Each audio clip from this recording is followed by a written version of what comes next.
So I wanted to continue a little bit about where I left off last video in regards to the snake and the Nachash and the dragons and Haman. And if you didn't watch that video, the basic gist of it is that the snake represents this force of chaos in which it wants to go backwards from time and from being, and it wants to go back into chaos, which is representative of the great oceanic waters, from which the dry land, which is order and being, is birthed out of.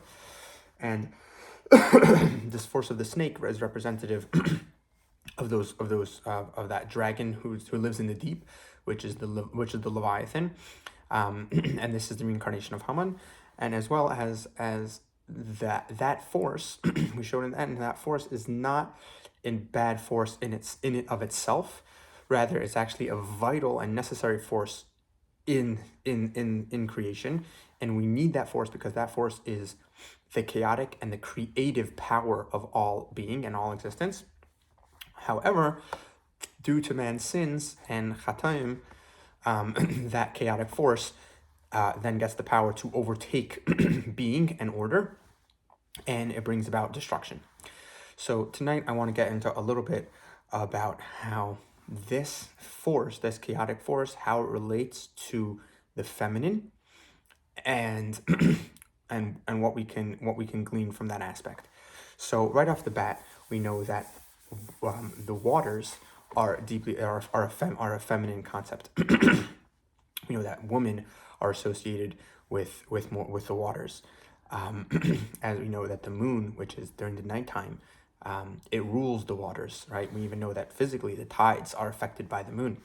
Now, the moon and the whole concept of nighttime, which is really anytime we say night or moon, it's all referring to this feminine concept, is always a concept of going inward, which we can already see is a very similar direction of this direction of chaos, in which being is trying to go outward, is protruding, and the feminine energy, this chaotic energy, is going inward. During the day, in which is ruled by the moon, is ruled by the sun. Obviously, the sun's rays project. During the day, we get up and we go out into being. We go out and we conquer, and we we move being further along.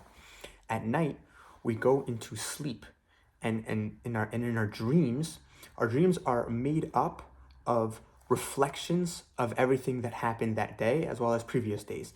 The whole concept of the feminine and the moon is it looks inward.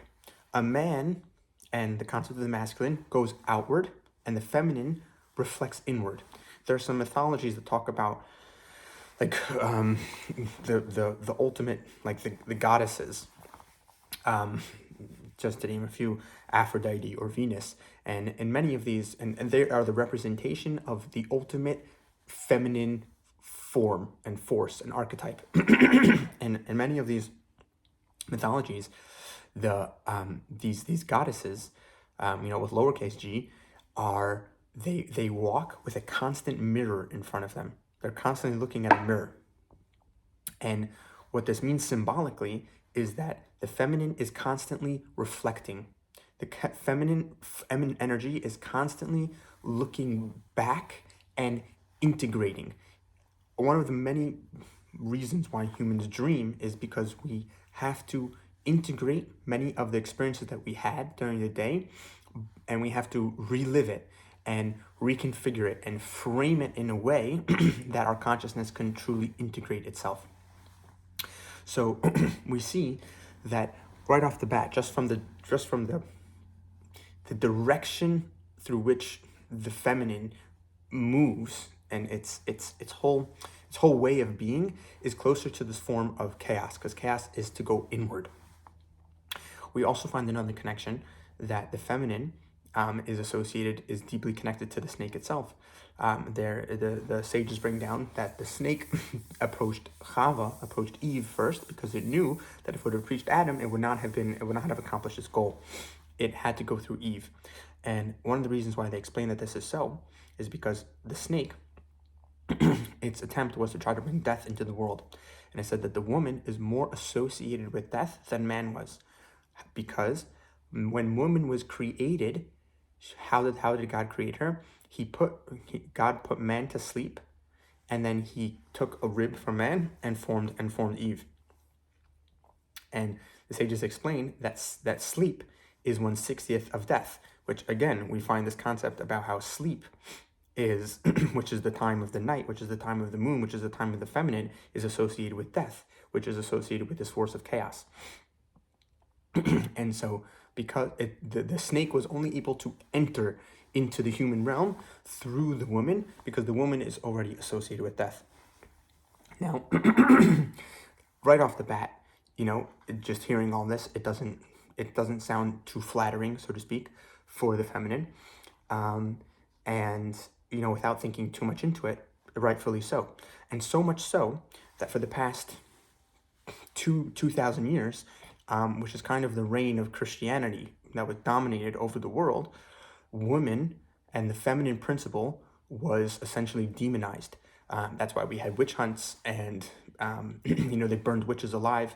And speaking of actually witchcraft, we have this concept of witchcraft and wizardry, but mostly it's associated with witchcraft. There's a concept in in the Mishnah of us that says, it's talking about various things. With you increase other negative side effects, such as if you increase nechasim, which are possessions, then you also increase worry, because now you have to worry about all your possessions. So one of the things that the Mishnah says is that if you increase, the more women you have, mar b'nashim, mar b'kshafim, the more witchcraft you will have. And this is because women are deeply associated with the concept of witchcraft. Now, the reason for that is because the woman is associated with the snake, and the snake is the ultimate, is deeply associated with the concept of higher wisdom, which is always associated with witchcraft. The Gemara, I don't know if it's a Gemara or maybe a Medrash that explains that witchcraft, essentially what it is that you're machashafim bepamalia shamalya. You're somehow tapping into higher energies, and you're messing around with things, which is what the original Nachash, that was his selling point to Eve. He came to her and he said, if you partake in this tree, then you will have das elnin. You'll have a higher level of consciousness, and you will be like God. His selling point was that I can give you higher level of consciousness. In the Torah, to talk about divination, if you want to divine something, you want to somehow tap into a higher level of understanding, and therefore understand what's going on in this world. You know what it's called? It's called lenachesh. It's called to snake, or to divine. When Yosef HaTzadik says, when he brings back the brothers, and he says, of course I know that what's in your cup. He says, I can't remember the exact phrase in Hebrew, but in English, essentially, he says, is there any diviner like me? And he uses the word nachash. Also by Lavan, it says that he was a menachesh. He knew how to divine, and it says that he was an embodiment of the snake, just like Haman was. So we find this concept that the witchcraft is deeply associated with the snake, which we're seeing is deeply associated with the feminine. Now, one of the reasons why the women, besides for just already being associated with the snake, the reason why they're associated with witchcraft is also because women are generally more in tune with the spiritual realms in general than men are. Or when I say men and female, I don't necessarily mean an actual woman versus an actual man. I kind of mean the feminine principle and the masculine principle, and that is embodied in actual human females and in human males, but it's not the women versus the men. So by this concept of witchcraft, which the women are more associated with, is because they also have the ability to tap into a higher level of righteous spirituality and divination, so to speak. And therefore, they also, on Zelu Umaseh Asalakim, God created everything in balance.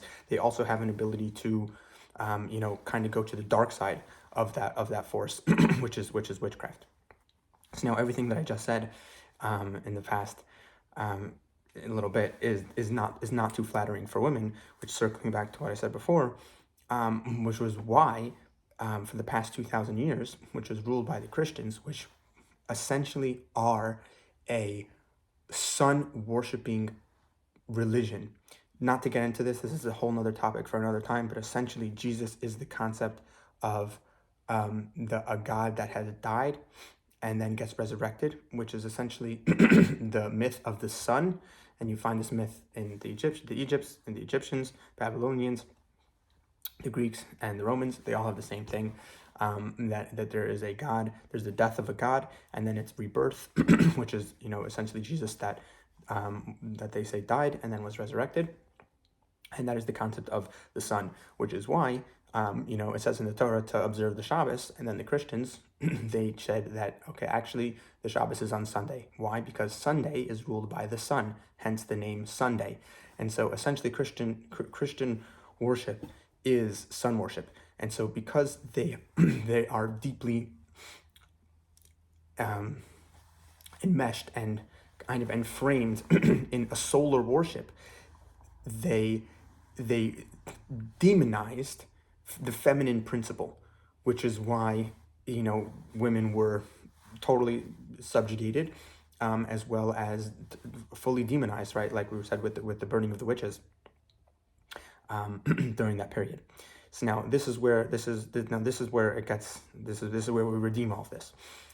If at the end of the previous year, we came to understand how actually the nachash is not bad in and of itself. On the contrary, it is without the nachash, you can have no life. Without the great Tanina Magadolim, without the force of chaos in the world, life doesn't have its power. Without the feminine principle, which, yes, it is associated with chaos, it is associated with the waters, it is associated with the night, it is associated with death. But without that principle, you wouldn't have life. We know this practically, that women are the ones who bring about birth. They're the ones who birth things into being. They're tapped into that intensely powerful creative force that they're able to bring order. They're able to bring being into being. They're able to birth beings. Now, what happened is there is a verse, I believe I'm blanking on where exactly it is, but it says that God will create a new thing in the world. And he says that an Isha would be Soviv the Gever. That in the end of days, that the woman is going to surround, and it has the connotation of support as well. It's going to surround and support the man. And this is the concept of man at the end of days, in which we find in our day and age. It used to be that women would stay at home and they would be just housewives, which is a beautiful thing, and that's I'm not giving any moral judgments here about what's right and what's wrong. I'm just taking note of a phenomenon that we see in the end of days, in which the stature of women are aligning with the stature of men. Happens to be there is a big issue, what the motivations are for some people, and maybe for society at large. A lot of people, they actually lost the sense of true femininity, and they are so detached from what it really means to be feminine, to really tap into that creative force, that instead the only thing that they know is to be a man. So they say, why can't the woman also be the superhero? And the answer is, what you're really saying is, why can't the woman also be the man? You don't want the woman to be the man. You want the woman to be the ultimate woman, and you want the man to be the ultimate man. But that's a side point. At the end of the day, the Gemara says that in the end of days, the stature of women will also will be the same stature as men. And so physically, on a physical level, in general, men are a little bit taller than women, which is representative of this idea that the woman is the receiver, is the receptive, while the male is the giver. But in the end of days, they're going to be on equal footing. They're going to be on equal stature, which physically might just mean that they're physically the same size. But that's really just a manifestation of an inner truth, in which the woman is, instead of it being demonized and being associated with the snake and being the cause of death in the world, but rather there will be a flip, It's a v'nahapachu. We'll be able to see, there will be a revelation that actually, without the woman, man could have never have gotten to the place where he has gotten. It says that in the same way that without the snake, without that creative force, without that, chaotic force, but which is also deeply associated to the creative power, being wouldn't be able to come into being. You somehow need the opposition in order for the purpose to come about. There is a mashal in the Zohar of a king and his prince. And the king hired a harlot, a zona, to go and try to seduce his son. And when his son succeeds in fending off the harlot and not succumbing to her seduction, the son gets greatly praised by his king, and he gets greatly rewarded. And then the Zohar asks, does the harlot deserve praise? And it says, surely it does. Surely she does. Surely the harlot deserves praise. The harlot is a mashal, it is a parable to the evil inclination, to the snake, to the force of chaos in which we're saying that women are more associated with. Why? Because without the evil inclination, man wouldn't be able to overcome it, and therefore man wouldn't be able to achieve the ultimate epitome of what he can become. This is when it says, when God created man at the end of the 6 days, and it says, V'hinei tov ma'od, and it was incredibly good, or it was extra good. All the days of creation, it says V'hinei tov, and it was good. And the last day says V'hinei tov ma'od. And the sages say, what does that mean? That means that what was extra good, what was super good, it was the Yetzer Hara, it was the snake, it was the force of chaos, it was the feminine principle. Why? Because without the feminine principle, the purpose of creation wouldn't be able to be brought about. Perhaps one can say that this is what it means when it says that God created a woman, and it says he created Chava as an Ezer Kenegdo, as a helper opposite him. Meaning, God created the feminine principle, the chaotic force embodied in a female, to be his helper. How? By being opposite him, by seemingly hurting him, by seemingly bringing him into the world of death, by giving him the apple to eat. She has now provided the playing field through which man can overcome the force of chaos and the evil in the world, and he can achieve who he's ultimately meant to achieve, and therefore receive the truest reward. And he should not be embarrassed when he receives the reward, because he is truly worthy of what he has done. And this is a beautiful, beautiful concept. And this is just a beautiful revelation. Thank you, God, for this Torah, and may we all come to recognize this speedily and readily, and know it in our bodies and in our consciousness, to understand and see the flip of the evil. Not women. It's nothing to do with women. It has to do with evil. Yeah, the feminine principle can maybe be associated not with evil, but with this force of chaos. May we be able to recognize it in our experience itself and see it for what it is, which is just an Ezer Kenegdo, just something that helps man achieve who he's really meant to achieve. Because you cannot overcome something unless you have something to overcome. All right, may we all be blessed with the coming of Mashiach speedily in our days. Amen.